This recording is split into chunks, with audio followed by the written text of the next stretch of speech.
All right, well, this has been probably quite the boring show. It's the pre-show. Mm-hmm. So you can see what we're doing. But this, I'm gonna set this here so don't forget it. okay, you want to lock the door so that we don't get interrupted? So this is that's that camera right there. That, Yeah, that's a camera. okay. And that's actually a Mevo studio. We're live on Facebook. I got Right Marshall. now? Yeah, we're Okay. live. And then I'm gonna go live here on Facebook, We're on YouTube, Facebook, YouTube. and see here. These chairs raise up? No. No, that's okay. All right. Feel like you're too low? A little bit, but I can hang. All right. Hey, Henry McClure live. We're here in the Glass Houses studio. I've got Marshall Barber and Brett Blackburn in today. We're going to talk about Brett's upcoming race for county commission, and I'm going to do my best not to chime in about my race I was going to say, I'm the only person in the room who's not a candidate for county commissioner. well, let's have you run for something. I will. You can run for. We're going to have Marshall run for being the king of the Topeka factor. Okay. You know, and then you'll get a scepter. Is it too late to make a run for state senate? I don't know. I You think- can, you know what? You can actually get the petition mount numbers up and run as an independent in the general.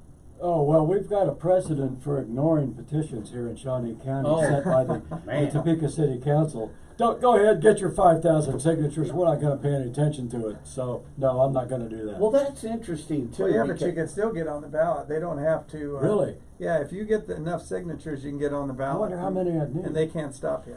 Well, we can find out. We can just go to the election commission. It's a pretty easy question. Yeah. I could run for the state senate in the district that Kristen O'Shea had. What district is it? Well, no, you got to live in the district. I am. That's where I live. Okay. As a candidate from the Transmogravanian. Have you ever party. met her? I don't think I have. She's a delightful person. I always wondered if she was any relation to the Capital Federal Loan Officer, All-Star Loan Officer of the Year every year, Tim O'Shea. That I don't know. So now we're here to talk about county commission races. Henry, you are serving more as a moderator. You can just. Our show today is mostly focused on the race that Brett Blackburn is in, because we have a primary coming right up. Yeah, Well, August 6th. What's August most 6th. important is, unless somebody goes out and does that petition, his race will be settled in the primary. In the primary. Yeah, against Aaron Mays. And I know we have a map in the other studio, but what roughly are the configurations of the district that you're in, Brett? It's essentially south and southeast. It's geographically it's probably the smallest district, but it's a pretty wide. It has a lot of rural districts, rural people in it, and it's got then it's got the traditional city. Excuse me, can you move that microphone a little that way? Which way? That one, that way? This way? Just, yeah, the whole thing, sweep it out. How's that? Yeah, because it was blocking your face. So Works what for me. we're doing here is we're talking about what is the district number that you're running? District number 3. So we're talking about district number 3. Henry's a candidate for district number 2, but we're still talking about the boundaries for your district, Brett, which would be what is the western boundary of that? It would be Wanamaker Road. Oh, all the way out to Wanamaker. Yes. And then what would be the northern boundary, roughly? The northern boundary is almost to it's Tecumseh Road, but it's almost out to the county line. Was that well- the northern or the southern? I'm sorry, that's the eastern. Okay. The northern boundary jogs through 29th Street, and then it jogs over, and So it's typical gerrymandering when you see all the districts in Shawnee County is how they're all crazy. They're not blocked out. So is there like Highland Crest and Glen Manor over there by 37th? Is that in this district? Parts of Highland Crest are, but parts are in his district. Okay.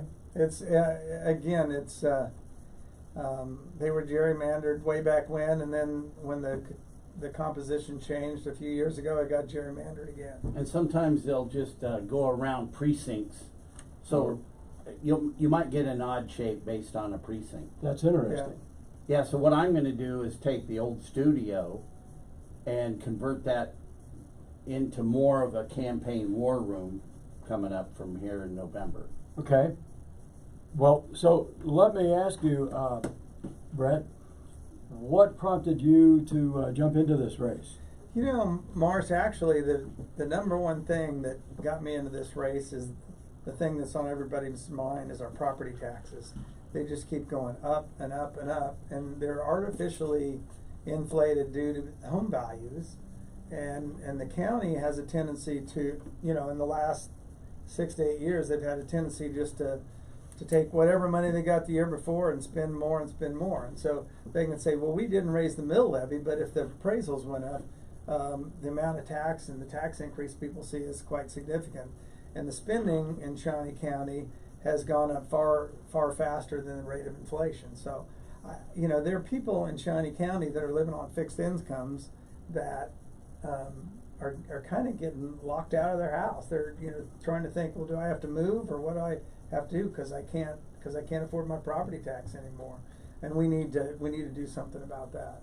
So yeah, right now there's a tendency, I think, on the part of public officials to do sort of a Pontius Pilate thing about this issue. Yeah, we didn't raise the mill levy, but you know, not our fault that property values have gone up. So what are we supposed to do anyway? You're suggesting that maybe expenditures have been too high? Yeah, and the other thing that's factored in the equation is the budgets. You know, it's a little bit higher now, but the budgets, you know, are approximately $250 million. Well, they also got $250 million of ARPA funds, which basically is COVID money. And so technically, if you have a $250 million budget, somebody gives you $25 million, you can cut your tax rates by 10%. You would think. At least, you know, for instance, where I work, we in 2025 we're going to do $30 million worth of capital improvement projects. And where is it you work? I work at the state of Kansas. Okay. And so our actual cost of that $30 million is only going to be about $5.4 million because we leverage it with federal grants and we did get some grants from the state that actually came from the general fund. But in essence, we're not looking in Shawnee County at how we can leverage, you know, state dollars, federal dollars, and even private dollars to get things done. Why don't they do that? But also too, we better focus on what he does with the state because that's important. Yeah, Okay. well, what I do is we build things. You know, What department? I'm with Wildlife and Parks. We build shooting range. We do bridges. We do buildings. We do wastewater systems. We do drinking water systems. Anything that has to do with construction, we do. Okay, so Little moderating. $250 million with $25 million coming from where again? That was just the one grant of ARPA funds they got from the federal government. And what does ARPA stand for, roughly? America's say ARP, something like America's reinvestment, something. But essentially it's COVID money that they reimagined to give to states and other groups for certain things. So taking this back to the county level, then there are things the county's spending money on that the county could be getting some participation from other sources. Yeah, we have a grants division, and so you know there's a lot of grants out there. Some of them are from the private sector, some are for government. Say for instance, you might get, you know, where you pay 25% and they would pay 75% or 50-50. We actually have one grant that we use in our shooting ranges and some of our other wildlife projects where we pay 10% and the feds pay 90%. So those are the kind of things that we look at. Well, now back onto property taxes, which you say is the major reason that motivated you to get into this in the first place. We recently had a citizen's petition to the city government for, I believe this petition was going to require a special election of some kind before taxes could actually be raised. By that, I mean the mill levy specifically. I think this petition was addressed to the mill levy. Mhm. Do you envision something like that happening on the county level, or basically what has to be done or what can be done on the county level to say reduce the mill levies? Well, I mean, the first thing you do to remove the mill levy is like we did when I was on the city council. You go in and you start with zero-based budgeting, meaning that everybody in every division, has $0 in their budget. They don't look at last year's budget. They don't look at whatever else. They're start at zero. So then they look at all the things that they need and they have to have to function, whether it be payroll, capital outlay, capital improvements or whatever, and then you build your budget off that. And what happened, when I first, when I was on the city council, the police department had 24/7 cars that were worn out. They didn't have the proper weapons. They didn't have tasers, which, is a lot less lethal way to handle people. And they couldn't hire people because the pay was low. And so those things all took extra money that they had always said that they didn't have.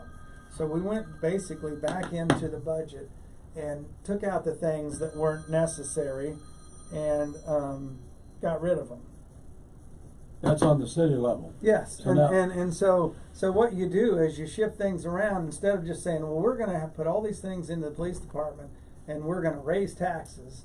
We went in and cut the budget and modified the budget, took out all the non-essentials, refigured the way we did some projects, and then we saved millions of dollars. And that's essentially, it's what people do in their home. When their property taxes go up, then they start cutting things out of the budget.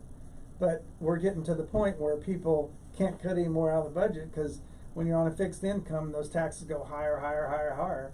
And so maybe, I'm not exactly sure. They haven't given me the information.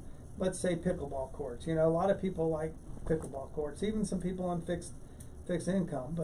But if they take a whole bunch of money, put into that, or they could do like say the state parks do, and you have fees where people pay in fees, and Right. that are modest fees, and the people that are the users actually pay the bill. Again, I don't like Kinda to bring like a campground. I don't like to bring my agency into it, but we're almost entirely self-funded, Mhm. through fees, and that's basically there's a lot of ways, especially with some of the quality of life issues that we can put in modest fees and take care of it. Well, when you're talking about zero-based budgeting, You moved my camera. I moved your camera. Yeah, the table. See when you jiggle Oh, it. okay. I got out of the picture, but that's Hey, okay. When it comes to cutting taxes and being responsible, I get a little excited. No, I that's mean, fine. When I ran the first time, I had a self-imposed, I'm going to run 4 years, for 4 years, one term, get everything done and get out, because that's the way I believe it should be. But tell our viewers real quick, go backwards of how you became a city council person, because there's a story here. Well, I was on the planning commission, and between some of the others on the planning commission and some of the city council members that were on there, they were just absolutely stagnating growth in Topeka. They were killing projects for no reason other than maybe the staff didn't like it, or they had in mind that we didn't want to increase our tax base. And so I was in the middle of a meeting and we made a decision that I didn't agree with, the body did, and they said, well, when we're doing that because the city council didn't want this project or whatever, and he said, and if you don't like it, just run for city council. So they threw down the gauntlet. I Yeah. ran for city council, and one of the first big things I did is I disbanded the current planning commission. I rewrote the laws so that at least the majority of the planning commission had to be professional in some sort, had to have some kind of technical expertise, whether it be architect, engineer, developer, land manager, something like that, and made it a little bit more diverse. And throughout throughout the course of the 4 years that I was on the city council, if you take the 2 years on the planning commission and the 4 years on the council, you put a year delay on that, that's the last time that the city actually had any growth.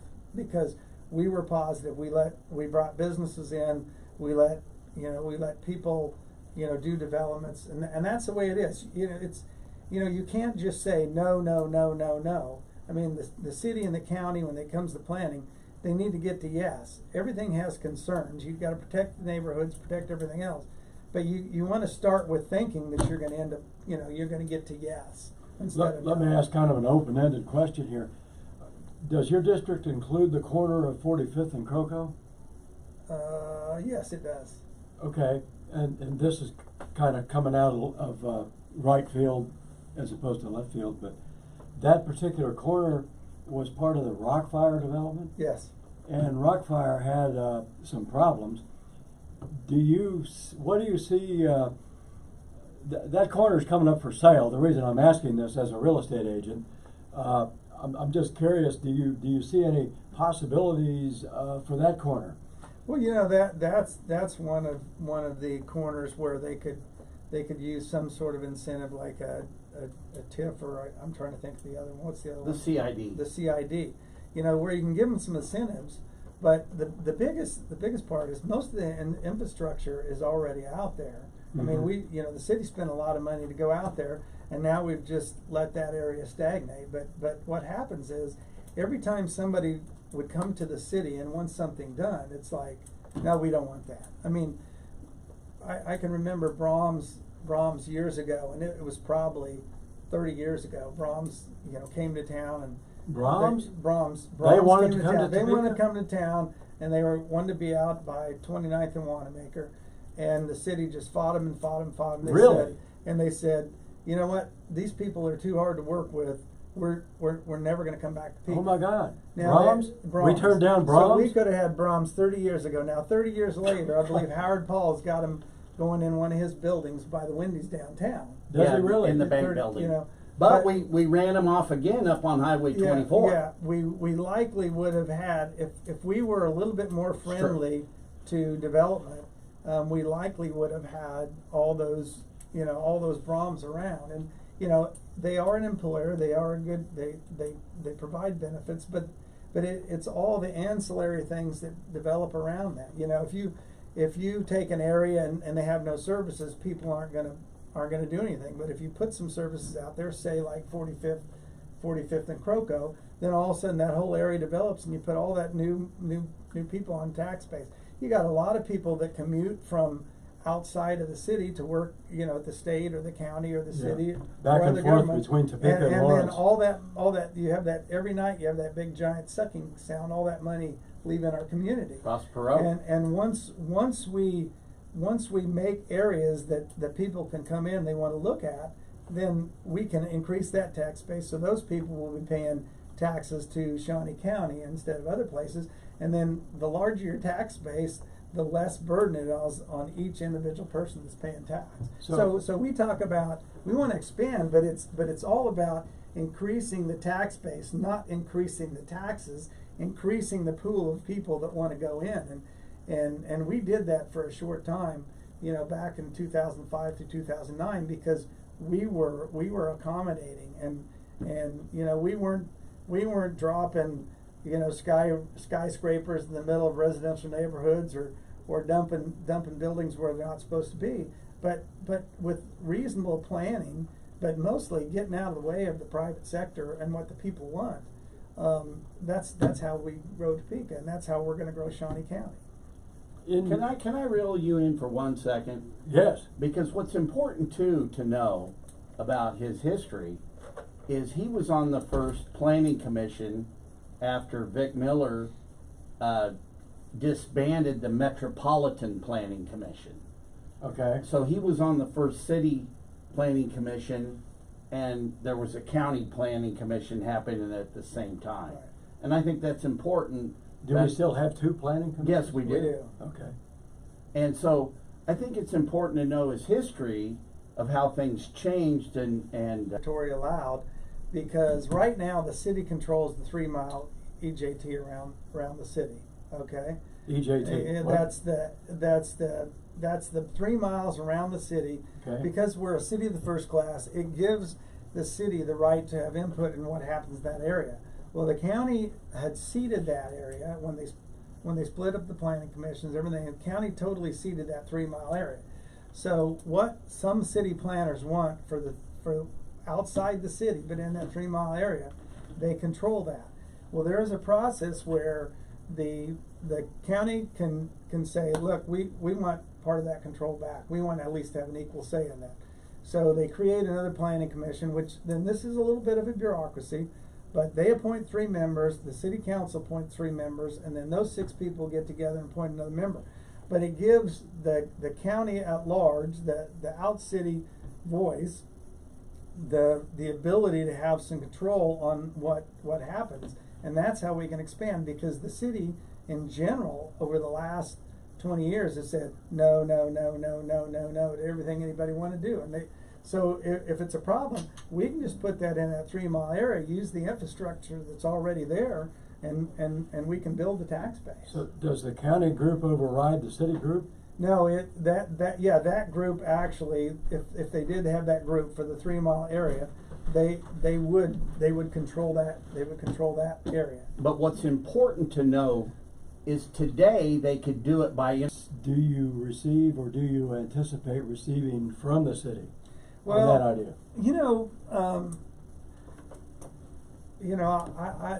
That's kind of what I've always been, kind of a deal maker. I did it was on the city council. I have to do it now. I work between interagencies and everything else, and basically there's always a little give and take. But I feel like we could go to the city council and say, look, let's just sit down and hash this out and see how we can make this work for everybody, because that's kind of what I do. I was in business for 45 years, and you're making deals with your suppliers, you're making deal with your customers, you're making deals. Every single person does. And the only way to do that is to build our tax base. The other thing is you can reduce taxes by not stupid spending either. And that's another easy one that's correct. That's why zero-based budgeting is so important. Well, when we talk about zero-based budgeting, the analogy, I guess, would be a single-family household where, let's say your family total income is, say, $70,000. So you divide that by 12, that's your monthly, and then you take all of your expenses and your house payment, your rent, et cetera, utilities, yep. So is that zero-based budgeting? In essence, but what you do is you don't go back and look and see what each month is or what each year is based on the previous year. You look what happened. Let's say that you have a payment that's been going for 5 years and it quits. Well, you still don't budget that to that. You've paid off the house, or you've paid off a car. Paid off the house or paid off a car. And so, yeah.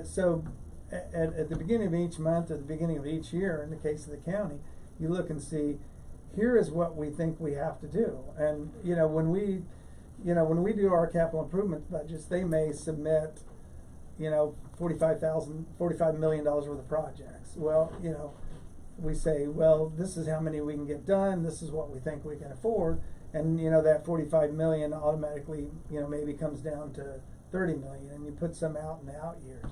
And then let's say you come along and you're going to do a project, but it's not ready, or something happens, you can't get the permit issues, then you might pull that one, put that off, and shift this one in. But it's just just saying that we've had this much money before, and we're going to do that plus 10% because of inflation, or 10% because we're getting 25 million free from the government, or 10% just because we feel like we want to spend more. That's a terrible way to do it. Is the county, I know on the federal level, interest on the debt is a huge number. On the county level, is there debt service? Does the county borrow money? The county has a little bit of debt service, but it's not like the federal government. And, it's not a big deal. And some of it, they don't have the debt that the city has had for years, and the city is trying to work to pay that off. And then there are certain bonds and certain things that they do over time. So there is some debt, and basically, you know, you try to work for a surplus, but you know, once you start with a big debt, it's almost impossible except over time. We can But- always sell real estate and Yeah. lease it back. And the other thing is, you know, you get a lot of times, they will want to buy something or do something that they might use once or twice a year, when you could go ahead and just lease it or rent it for a certain amount of time. So that's part of zero-based budgeting. You go in and look at it. You know, you don't.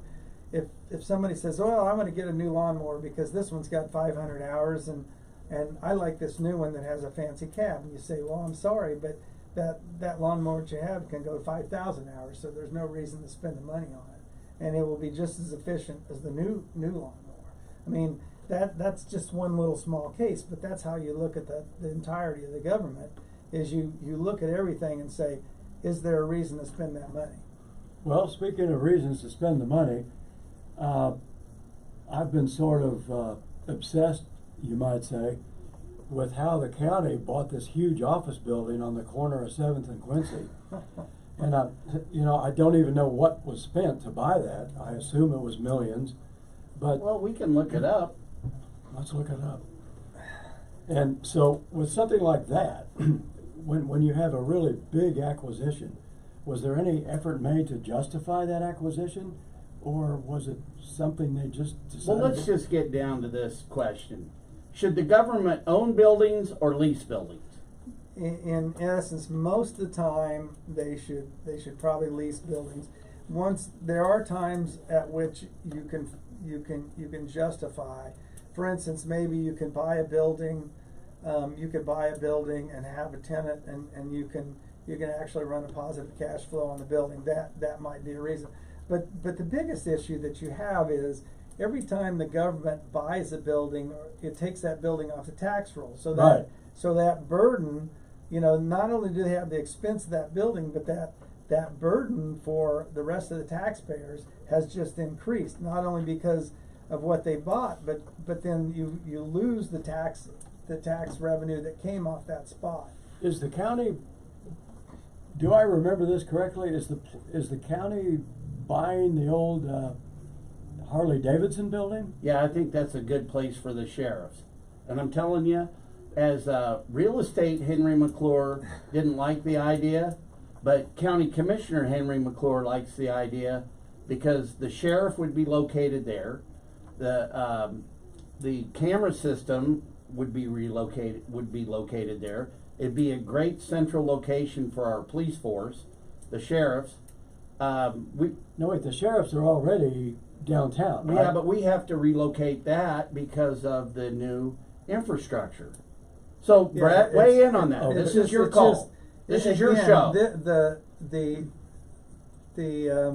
Polk Quincy Viaduct has been in the works for years, even before they decided to buy the Montgomery Ward's building to put all the money in law enforcement system. This just goes back to planning of government.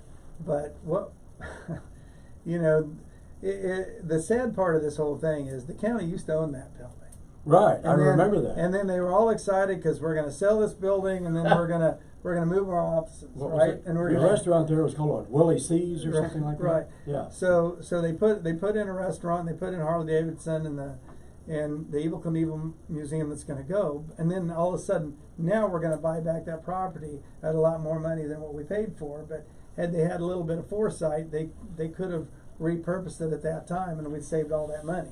But again, it goes back to there are times where it makes sense to acquire property and use property, but many times you can take property that you have and repurpose it, or find a lesser place and remodel without taking a whole lot off the tax rolls. I mean, again, every single time that the government buys a building that takes that off the tax rolls, that means the taxpayers, the individual taxpayers, their cost of living, you know, has to go down so they can pay for more property tax. Support tax. $750,000, and that probably wasn't a bad buy. Tell you the truth, without digging into the Seven square hundred fifty footage. grand for the 7th and Quincy building. Yeah, then it all really depends. The proof's in the pudding on how much they've spent to renovate the building. But what is, okay, K1 Realty Investment bought that property. That's in Ken 2017. Schmanke and Okay. whoever backs him. So Schmanke buys it for $250 and then sells it to the county for $750 4 years later? That's a, yeah, so, That's a 400% but he return. might have actually, before we run him down for, running with the Chinese and all that. Running with you the know, China. I don't Yeah, like he it. was, he got to go on the bus tour with the Chinese when they were in town. Him and Greg Schwartz. But that Okay. aside, there might have been a lot of capital improvements that he did. Like when you had your studio in there, do you remember him fixing it up? They did have, Because I really want Kevin Cook to answer that, and Aaron May should answer for that, right? I guess. I You mean, would think. Unless they just wanted to have new fancy offices. But the other thing too, that getting back on the county commission, they hold their meetings in the middle of the week during the day. And those meetings need to, and I'm sorry, I get a little animated, bang on the desk. That's Sorry, okay, but- I'm gonna move but- that camera off that table. But in any event, why aren't the meetings held in the evenings like the city council so that the public can participate in those meetings? I mean, part of the reason I believe that it was originally moved to the day is so the public wouldn't be attending the meetings. But that's So the the way to public represent. wouldn't be attending? Yeah, so the public wouldn't be. But that's whose plan was that? that was some county commissioners way back. But in any event, Is that a Roland Hug plan? That sounds like a Vic Miller plan. I know I'm not going to comment. I don't want a night meeting to interfere But- with my drinking schedule. But well, or you could drink for a while and then go to the meeting. But Yeah. in essence, it's very hard. It's very hard for somebody. Glass houses. It's very hard for somebody to take off work and go down and Really? petition their government. So Exactly. So if you meet during the evening when a larger contingent of people can come, the constituents can have a lot more input. That's just the way it is. Now that I've relocated that camera, you can pound on the desk. Okay, I'll pound on the desk right here. But let's get to know Brad a little more. Some of the people that I've talked to haven't understood that Brett had a self-imposed city council. There's term limits, self-imposed term limits. Yeah, a term limit. And I stuck to them. And then how many years was it later that you ran for county commission? I think it was 12 years maybe. 12 years later, I think. Man, he's a saver because I'm using his old signs. But anyway, yeah. And, That's and conservative. I had, when I had the nursery, my record was I worked 142 hours in 1 week, and people can get on their calculators and figure out how much time you have to sleep. You don't. That was a Memorial Day week, so we had our gear up Memorial Day weekend. That's 20-hour days, buddy. But I just at the time I was approached for what I did for the police department. I was approached by the sheriff's department, and they said they had all these needs, and I said, I really don't have time. They said they would do all the work, and honest to God, they did all the work, but I just didn't have it in me to do what it took to go ahead and do it. I could have done the job, but I just didn't have time. Well, you're not telling to the do full election. story. And so I really was too busy. The other candidate at the moment was backed by the power. Well, that too. And Bob when Archer. I ran that time, the person I was running against was on the city council. I had I guess we'll just say go to Topeka at the time. And it was almost impossible to raise money to do any advertising at that time because everybody was afraid of the ramifications. If you were a developer and you might have to have something in front of the city council, and he didn't win, they wouldn't give you money.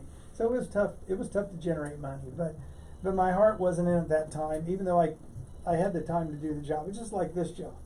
When I was on the city council, I worked all those hours, but I still spent 40 hours a week working on council business.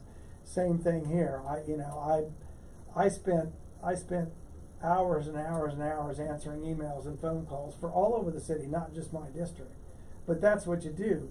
But my focus is my family's been in Shawnee County for 4 generations. We've had business here for 3 generations. We're really invested in Shawnee County. And so, you know, my son right now is a prosecutor in Riley County. I hope that someday he'll come back to Shawnee County. Maybe he'll come back to Shawnee County and be a DA sometime. My daughter lives here. You know, I want my grandson that lives with my son. I want him back in Topeka because Topeka's a great place. But we need to make Topeka and Shawnee County a place that everybody wants to come and live. We need to put Shawnee County first. Well, somebody quoted that the other day. I like that. But in the end, that's what it is. I see people who have lived in Shawnee County their whole life and they're thinking about moving, you know, because they can't. They're having to sell their houses because of the property tax, and we can fix that. I'm not at all trying to wrap up. We've got plenty of time. But what would be the most important thing that you'd like the voters? Let's just say it this way. Why should we vote for you over Aaron Mays? Well, the easiest choice is, you know, if the county's running smoothly and you're happy with your taxes and you don't mind your property taxes going up, I'm not your guy. I want to take them down. I want efficient government. You know, with all due respect to Mr. Mays, he's had, you know, 5 or 6 years to get things done. You should be, you know, in a 1 4-year term or even a couple years, you should be able to accomplish most of the things you want to accomplish and put them in motion. So when a politician says, "Oh, I'm running because I have more to do," well, my answer is, well, why didn't you do it in your first term? You got more to do because you didn't do anything the first term. And that's the way it works. And so when I was on the council, I had 3 or 4 objectives, and I got them done. We had the worst streets ever, and we had no money to pay for them. So I authored a sales tax of 1/4%, which is basically a tax shift. So, but we needed $20 million, and I believe that was the figure. So it would have taken, you would have had to take the city mill levy up by 33%. So people's city taxes would have gone up 33% to pay for that. Or we could shift it to sales tax, 1/4 cent, and basically what it was that 40% of that money would be offloaded to those who don't live in Shawnee County, because 40% of the sales tax generated in Shawnee County comes from outside county residents. So automatically, the cost of your streets just went down 40% for the taxpayers. Okay, and then you can, when you put on a sales tax, you can modify your behavior. Anybody can modify their behavior to reduce their sales tax. They can buy generic. They can, you know, 1/4 cent. You know, they can, you know, in this day and age, you know, drop 2 coffees a week. They can quit smoking. You can get 3 bids. There's all, yeah, or you know, there's all kinds of ways that you can overcome that. It's elastic. But when the property taxes are too high, you got one option. You move from Shawnee County, and that's not what we want. And so that is the difference between me and the people that are in power now. Is I want people to be successful in Shawnee County. I want Shawnee County to grow, but I don't want to tax people to death. We have too much infrastructure, too many things to do, that we don't have enough people paying for it. So we need to bring more people in. We need to bring business in. And it's not, we're going to bring a business in that's going to hire contract workers from outside of Shawnee County and lay people off at 364 a day. And what's the shortest path? I mean, that you don't want. Needs versus wants. That's the way it is. Connected. What was that? That was just a distraction. We had a little technical distraction. We're connected. We're connected. We're connected back to the universe. Hopefully, we're connected to the voters. But again, are any of the incumbent Shawnee County commissioners? You 2 guys are both running for seats that are occupied by political placeholders. Are any of them, either of them, I guess I should say, talking about anything tangible to reduce property taxes, to your knowledge? Not that I heard, but 0. But the other thing is, when you're in office, You don't need to talk, you just need to do. You can lower taxes. Mhm. You just gotta have the will to do it. Actions speak louder than words. Does the county commission vote on the mill levy itself? Absolutely, but they also vote on every single facet of the budget. You know, one year I was the budget chairman of the city council when I was deputy mayor, but also for 4 years I just spent time tearing into that budget and making changes in the budget. But getting back to what I did, so when I was in council, and this is what I promised, I promised money to fix the streets. Now, you know, because they were done by motor fuel tax, and you know, it's just a set percentage. Well, you know, when inflation goes like this and you're still down here at this revenue, you can't fix your streets. Well, that sales tax, all these crazy street projects, which are kind of mismanaged, but all these crazy street projects are paid for by the sales tax. I came in to get the police department back on the even footing, and they were. Now, over the last, you know, 20 years, they've let that fall, but we got the police department what they needed. So, and we needed to change the rules for development and everything else. We did that. So I went in with a few objectives, and we got all those objectives taken care of. I'm kind of wondering too, a slightly different topic when you mentioned the police and the sheriffs evidently are moving to 21st and Topeka at some point. And in addition to property tax questions, a lot of Shawnee County residents are concerned about crime. Not to get too involved in a personal example, but when I was riding my bicycle at the lovely bike path around Lake Shawnee, which really is a nice installation, and the county Parks and Rec Department's done a really nice job of maintaining that area, including the little rest stop named after former Commissioner Ted Ensley. I took maybe a 10-minute restroom break, and when I came out, my bicycle was gone. And I'm saying this was at most a 10-minute break. And so I know the guy that stole my bike.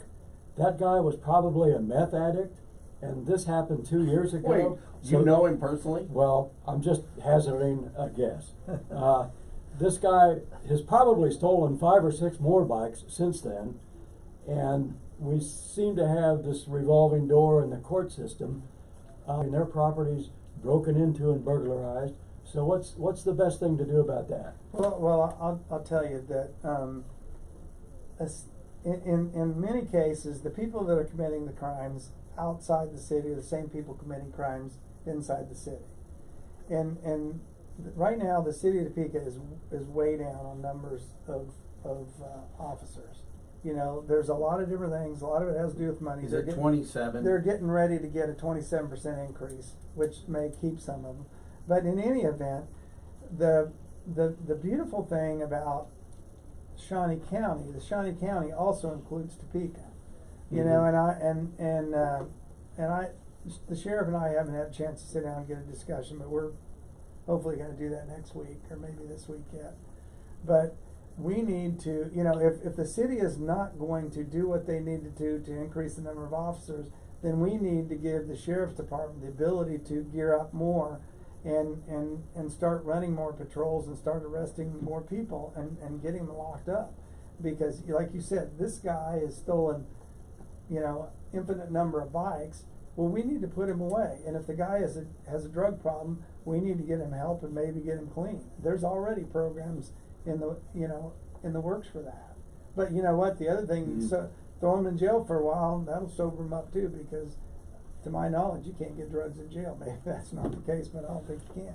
Well, it would give them a few months to think about things. But the other issue is, if they're successful on small crimes and get away with it time after time after time, then they step up to larger crimes. And if they're successful with that, they go to bigger crimes. And so that's why you gotta stop those people early. You know, I mean, it's pretty simple. A former police officer told me once that part of the problem, and I don't know that this is even a county issue, is that presumptive probation. In other words, let's say the guy that stole my bike gets caught. If it's his first offense, it's presumptive probation. and maybe your son, who's the DA in Riley County. He's a, yeah, assistant to district Not the attorney. DA, but an assistant. We haven't promoted him unilaterally here. Maybe he'd have some input on that. But yeah, it seems like to me, if you had a first strike, you're out kind of judicial system, then maybe a lot of these potential bicycle thieves would stop and think about whether they really want to steal that bike or not. Well, And I don't know if this is even a county thing. I don't know. I don't know that you know, the first time somebody steals a bike, you throw them away. But you know, just saying, you know, it could be more like a diversion program. Okay, you steal the first bike, we let you off as long as you stay clear for a year. But if you steal the second one and get caught, then then it's time to do something about it. It's repetition. You know, I think it was the First Step Act that President Trump did. You know, I mean, there were some people that, you know, were accused of drug offense, and then they went to prison for years and years and years. Right. You know, we don't want to automatically take everybody who does small crimes and put them in jail forever and throw them away. So we have to look at the different dynamics. So there are some dynamics to that. But again, these repeat offenders, which you know, a small amount of people are doing most of the crime in Shawnee County. We need to get those people put away. I remember there was a fella that said, you know, if you had the amount of drugs the size of a dime, you'd go to prison forever. Yeah. And then they found that in the White House. It was the same fella. Okay, so this is kind of No comment. this is really an off the wall question, but I remember when the city discontinued the police helicopter.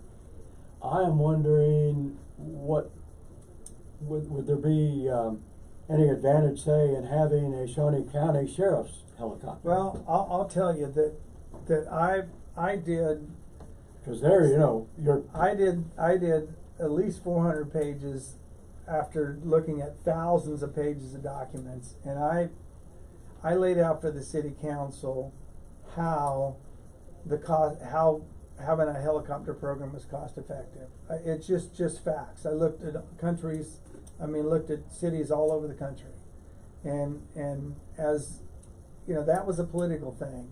One of the ex-mayors, you know, he hated the helicopter program, and you know, he did everything he could do to subvert that program, and because he wanted to do it on taking down signs and picking up trash and those kind of things.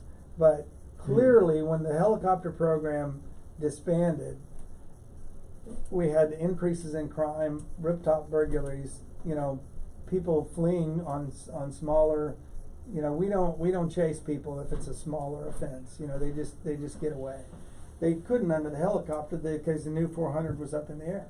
I mean, that there's also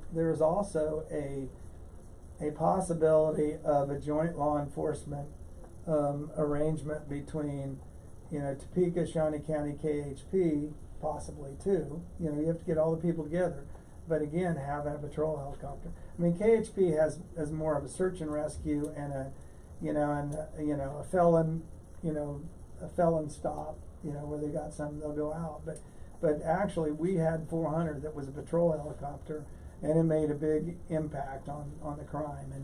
And you know, it becomes a force multiplier. And I don't want to get into this because, you know, I argued this years ago, but there is a case for you know, a joint helicopter program, just because, I mean, and the other thing is budgets are so much bigger. It'd be such a small part of the budget to do that, and you can eliminate some non-essentials probably to do that. But you know, there's ways to do it, but it certainly hurt Topeka in crime when the helicopter went down. But that decision was not made on fiscal policy. It was made on politics. Really? Yeah. I always wondered about that. So let me ask you, were you around when they consolidated the parks? No, that came after me. Okay. Because one of the things I find fascinating is that's one of the first things the new city manager wanted to look into was the interlocal agreement for parks. But one thing that I'd really like to know, I'd like to go to the report. I'd like to see the report that says this is why it was cost effective. And I've asked one of the county commissioners for that report, and it doesn't exist. Yeah, well, and the other thing that I will tell you about that one, the other thing that made it a little more cost effective for the county, we're talking about the county government, is they basically, they took advantage of the city council at that time. They said, okay, here's the deal. We want all your assets, but you keep the liabilities. Now we'll just take over all your assets, and you keep the liabilities, and then we'll just run the parks. Nobody would ever, you know, if you Yeah. if you had, Well, what do you mean? What imagine- liabilities? just all the debt and the debt service that was for that they had built up for the parks over Yeah, I the years. kinda in the remember city. that now. And so it'd be like you selling a building, Marsh, that had a $300,000 mortgage on it. And You gotta selling keep it the to mortgage. somebody, and they say, okay, Yeah. we're going to take that building from you. You know, you won't have to pay any more for the building, but you got to keep paying You the keep mortgage. paying on the mortgage. You know, it was a Sure. terrible deal, but that's okay because you know, we don't care. You know, we'll just, you know, for the county it was a great deal, but for the city taxpayers it was a terrible deal. But again, the county basically sold out the out city residents. I mean, the city residents for some of the out city residents. But in the end, consolidation is a good thing. I mean, when there was a push to consolidate city and county government, all the big money and everybody was for that. I was against it because it left the power of, you took 10 city council officers, you got the city council members and the mayor, okay, 10 city officers, and 3 county commissioners, so you had 13 people, and they were going to consolidate that power down to 5. And it doesn't take very much in any community to Yeah. buy the vote of a couple people, okay? So I felt like that should be probably 7. And the other thing that I wanted was some of the representation at large, because that stops people from being parochial. You know, I just care about my district. So at the time, there were so many things in that plan. That plan was just rushed together so they could get rid of the city council and bring forth a new government of 5 really select people. And I said, that's not a good plan. We can work the plan, but we got to get a better plan. 7 would have been a better number. So they threw that. So they just threw it in and won the vote, and all the big money was for that. But there was about 7 of us that got some money from the late Tom Peterson and a few other people, and we beat that consolidation because we only had to beat it in the county. You know, there is a good reason to consolidate, but it has to be a good plan. And that may be something we look at in time. You know, you have to protect the interests of the people who don't live in the city, who don't want to live, you know, within the rules of the city. But there is some savings. So, you know, the park was the first one that seemed like it was common sense. The city taxpayers kind of got screwed on that deal. But in the end, you know, it took that burden off the city taxpayers and spread it countywide. Now, was that a good deal for county people? I don't know. And in the end, but the consolidation has worked. Okay. Well, I think you bring up one interesting point about city and county, and I just want you to weigh in on this, because as a real estate developer, I have felt that the county commissioners have left me in the lurch as far as it comes to do with matters with the city, because I think that the way I kind of look at it, it's like a board of appeals, and you have county people, you know, within the city limits that need your help politically. And so how do you feel that you can represent, as a county commissioner, the people that live within the city, to make sure that they're not overlooked or they're not overgoverned? Well, I mean, the difference between a politician and a public servant, the public servant, which I always consider myself to be, you know, looks after everybody. And so there are leverages that the county can use with the city, because, you know, there are interlocal agreements that the city really likes, that the county can use that leverage to get what they need out of the city. So, but more than that, I mean, if there's something good for, let's say for one of my constituents who lives within the city limits, and the city doesn't want to do it, it behooves me to go sit down and talk with them. And sometimes what it really has to do is, when you need to have an elected official do the right thing, a lot of times you just have to shame them into it publicly. And that's just the way it works. And so that's kind of how that process works. You know, you use leverage when you have to, but most of the time, if it's something that somebody needs that makes common sense for everybody and should work, you just shame the other people who don't want to do the right thing. I mean, government, you know, that's why, you know, in all sense, government should have term limits. You know, you don't maybe limit them all to one term, maybe just so you have a few of the old guys in who know the system. But you don't want people to stay in politics forever and make that their income for the rest of their life, because that's where the corruption starts. You know, the founders had said, we're going to take these farmers, they're going to go up to Washington for 2 years and they're going to come back home, and that's it. They never envisioned people being career politicians. Same thing applies to the cities, the counties, and the state, and everything else. It all gets back to, you need to be able to represent everybody, represent your constituents. That's what they put you in there. So it doesn't matter whether they're in the city or out city, you need to represent them, and basically you go to whatever lengths you need to do to make sure that they're taken care of fairly. Well, and I think the career politician is the guy that starts taking ownership and lordship over it. Like, I don't understand how Kevin Cook can claim that he supervised the Stormont Vale Event Center, and as part of something he did, or the swimming pool in Oakland. I mean, this is just things that happened by inertia, not. Are you following what I'm saying? Yeah, I do. But the other thing that I can tell you is, you know, when they brag about the splash pad in Oakland and the Shawnee North pool and some of these other things, I mean, you look at the cost that they play. That's one thing that I have in my background, you know, construction background, engineering background, you know, private business background. You don't pay excessive prices and do excessive things that you don't need. Or you pickleball. Yeah, or pickleball. And so,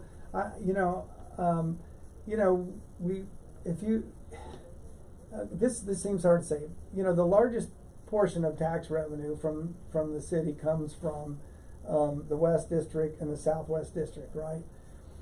But that's where more of, you know, the income levels are higher. Okay, so does that mean you put in a more expensive, you know, water park and splash pad out there versus Oakland? And the answer is no. You represent the whole city, but also the needs in different parts of town. But so do you put a Cadillac out there and then you put the Yugo over here? That's not really what you do. You represent everybody and do what's good for everybody. And I'm not saying that a pool out Southwest, okay, that's fine. But does it need to be the Taj Mahal? Well, if that's the Taj Mahal, why didn't they do the Taj Mahal in Oakland? You know, so again, I'll give you an example. We had a job where a contractor didn't do what he's supposed to do, putting a road around a pond. Okay, and I came out here and I looked at the specs and I dug it, and he'd contracted and it was done before I started. So I started digging around, and he didn't put the base right. He didn't have the amount of rock he's supposed to. And so I said, look, this isn't done to spec. Well, we've always done it that way. And the guys said, yeah, you know, I know it's not what we paid for, but it's better than what we had. I said, well, no, that's not it. And so I went in to figure out. I said, let me see your tickets. And the guy cheated him out of 440 tons of rock. Wow. 440 tons of rock. So that should have been on the road. So, you know, ultimately he needed to tear it all up, put the rock down. So we got the 440 tons of rock. But it's just holding the contractor's fire to feet. But you also have to know whether they're screwing you or not. And you know, that sounds hard to say, but that's just the way it is. You know, you have to look after every dollar as a commissioner. You can't just, okay, here it is, we'll just go. We've voted for it, we go. No, you have to make sure. You know, I'll be honest with you. That new expo center looks beautiful, but is it bringing in any more revenue than it did before? Is it bringing in So any let's more just new stop events? right there, because the way we renovated malls is we started from the inside out. What can we do to make this thing make more money? You know, so how can it create more revenues? That's what it's all about. And look at the inefficiencies of the way that thing was constructed. The very last thing you do is work on the exterior, because we always figured if you could get people in the door because of the nice stuff inside the mall, the exterior was the last thing you put your money on. And they just put more lipstick on the pig. So look at the inefficiencies from a construction standpoint, and what drives me crazy. Okay, you want to take credit for it, my friend. Well, you didn't do such a good job. You shouldn't be building expo centers. That's not your forte. No, and that's part of the deal. And you know, in my background, you know, there's development in my background, landscaping, irrigation, engineering, everything. But in the end, it comes back to common sense. You know. Oh, I like that. If you do Yeah. something, what are you going to get out of it? And that's not to say that if you put in a water park, if you put a water park in East Topeka, that it has to pay for itself. A lot of times that won't. Well, those are some of the quality of life issues. But then you have to have another park over here that pays for that. That's how our agency system works. You have some state parks that don't generate money to these other parks, so you have to take money from this park to that park. But in the end, you got to get the best value that you can for everybody in Shawnee County. And so you have to look at every single project and every single dollar that you have and say, is this a good spend for the money? All right. You All feel right. like you're getting Pretty simple. antsy. You gotta be somewhere, because if you got, I don't want to hold you up, Marshall. Well, I'm not being held up. I do have to excuse myself for a moment. Oh, Yeah. well, Nature calls. Well, do you want to But- wrap up the show? Well, we've been doing this now since About an hour. Yeah, I think an hour is a pretty All good. right. That's We didn't that's get good. anybody to Let- call in. We love you on Facebook. Thank you. Let's maybe as a wrap up, just the politics of running. And it seems to be going pretty well. You know, every day it gets better. You know, fortunately, I'm starting with name recognition, and I have a record that I can run on. And quite honestly, if it's about taxes, my record on cutting taxes is really good versus the guy that I'm running against.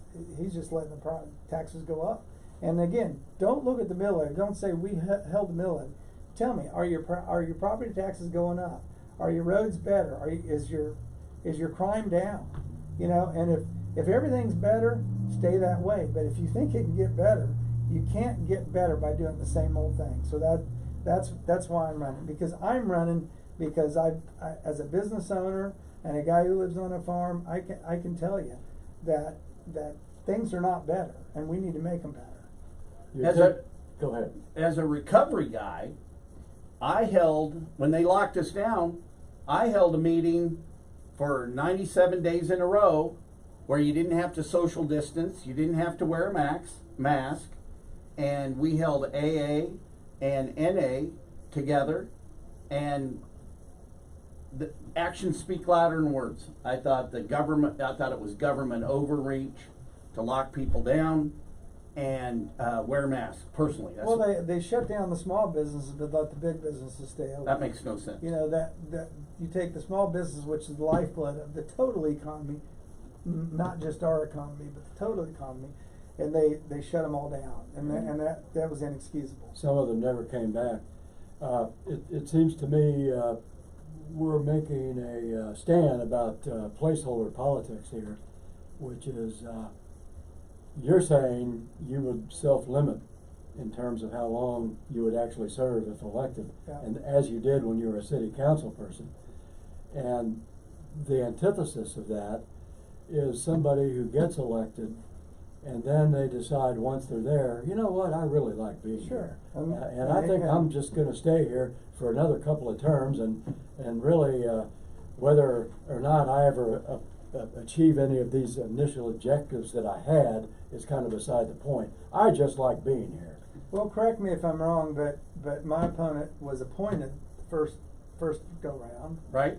and then I believe he ran unopposed the second go round. Right. And so We're giving you know, them a run. If you A run, just yes. if you just get it all handed to you, and then you can get in there and have all the benefits and not do the work, not roll up your sleeves and cut taxes and run efficient government, that's a pretty good gig. And Marshall, I think that's But it doesn't take 6 years or 8 years to accomplish things. I accomplished a lot of things in 4 years. And when I say we, the council as a whole. It's just not one guy making the vote. One Well, guy yeah. is a catalyst. You know, but you have to have somebody with an ideal and somebody who's not afraid to make the hard decisions to protect the taxpayers and protect the citizens. And I think, and I want to sell you on this concept. It's the difference is having a lawyer and a lobbyist in there and two working guys. You know, we're both businessmen. We're hard workers. We'll be at the end of a shovel if we have to, and that's the way we're looking at it. So Lobbyists, by definition, would almost be in favor of keeping things the way they are, only more of the way things are. And just because you're a lawyer doesn't make you a genius. I mean, look at King Corbett. You know, with his a litigious fellow would have figured out how to run a meeting appropriately, and wouldn't have got the county in a pickle like they are now. Well, you know, Ken, I'll give it to Pickle? Ken. Ken is looking out after the taxpayers. Yeah, he is. And, you know, it's kind of like, who was it? Earl McIntosh did the petition. You know, the government shouldn't be afraid of the people coming to them publicly and saying, this is a problem, we want you to address this problem. Elected officials should not be afraid of that. Well, I think there's Yeah. 5,000 people Yeah. out there that are going to vote for you and know, me. So There you go. again, that even goes back to that silly thing where they meet, like I think it's Tuesdays and Wednesdays or Tuesdays and Thursdays in the middle of the morning. They don't want to have input from the taxpayers. Oh man, they don't get me on that with the city. I mean, I got shouted down in an infrastructure meeting by a city council person, and 4 minutes to change the world at city council, it's retarded. No, and It's and, ridiculous. And again, you know, if you have people that can come up and orate and go off topic and go for 20 minutes, you don't want that. But maybe 4 minutes isn't the thing. And the other thing is, you know, there are a lot of times where maybe you need to have, you know, open forums where people can talk and have it be publicized within reason. You got to have the bounds. They have to stay on topic, and it has to be a logical topic. But if the citizens can't have input in their government, the founders never wanted that. You know, even when the founders of Topeka, they didn't want to have it where you had just an oligarchy that ran the place. Well, so hey, let's sign off on Facebook, and then I'm going to keep the YouTube channel going while Okay. you take your break. So, Okay. thank you for tuning in on Facebook, and Brett Blackburn for County Commission, and Marshall Barber is running for head of the Glass Houses Studio. Thank you. And Harsh Mars, your blue-eyed brother, your Dr. Bad brother, he is the dude that coined the phrase Topeka, land of the perpetual detour, years ago, and it still is. Now, this was before we were rebuilding the interstate. So yes, we are Oh, man, that's we what are we are the perpetual detour to the 10th power now. I got that out in Tecumseh at that meeting, that very short meeting that we attended with the some of the. But just tell them Blackburn for commission at cox.net. That's my email. All right, we'll talk to y'all later.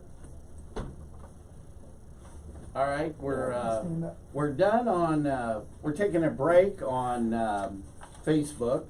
We're still rolling on YouTube. We're still rolling on YouTube. Yeah, so go ahead, Well, take your break. I'll come back. My YouTube channel's a little more informal. So I got the. Can I check my emails while we're doing this? I've got the camera situated now, so when you pound on the table, it's not bouncing around. Yeah, that helped. So look at the studio. Did I show you this? How it works? So I can put it So you can here. Look up there. point to where it goes. See, it's up there. So I can change it. Look, now see, we'll zoom in on you. Now we'll go back That's a wide scary again. thought. Yeah, it's really kind of fun. Yeah. All right, well, do you want to just wrap up YouTube? You want to say anything? We've had enough. We've got a meeting coming up at noon. Yeah, we do. We don't want to be late for that. And then I've got some fires to put out. So. All right, so thank you everybody for tuning in on YouTube. I love you guys. Henry McClure Live, Brett Blackburn for County Commission.